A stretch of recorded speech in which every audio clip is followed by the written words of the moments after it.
আন্তর্জাতিক ক্রিকেটে বাংলাদেশের থেকে প্রায় ১২ বছর পর আফগানিস্তানের আবির্ভাব। তবে তারা ভারতের পর এশিয়ার দ্বিতীয় সেরা দলের তকমা পেয়ে যায় মাঝে মধ্যেই। ভারতের সাবেক স্পিনার ও ক্রিকেট বিশ্লেষক মুরালী কার্তিক মনে করেন, আফগানিস্তানের কাছে টাইগারদের শেখা উচিত। মূলত হংকং বাংলাদেশ ম্যাচ নিয়ে বিশ্লেষণ করতে গিয়ে এই কথা বলেছেন তিনি। তবে ভারতের জনপ্রিয় কমেন্টেটর হর্ষা ভোগলে বলেছেন ভিন্ন কথা।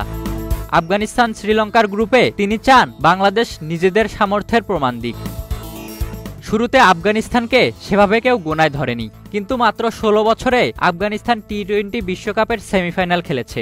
অথচ বৈশ্বিক আসরে বাংলাদেশের সর্বোচ্চ সাফল্য ২০১৭ চ্যাম্পিয়ন্স ট্রফির সেমিফাইনাল। তাই মুরালী কার্তিক প্রশ্ন তুলেছেন বাংলাদেশের পারফরমেন্স নিয়ে। আফগানিস্তানের সঙ্গে তুলনা করলে বাংলাদেশ কখন খেলা শুরু করেছিল? দেখুন আফগানিস্তান কতটা এগিয়েছে। বাংলাদেশের ক্ষেত্রে আবেগ এবং উন্মাদনার কোনো অভাব নেই, কিন্তু তারা কি সেটাকে আন্তর্জাতিক পর্যায়ে ধারাবাহিক পারফরমেন্সে রূপান্তর করতে পারছে? সেটা কিন্তু হয়নি।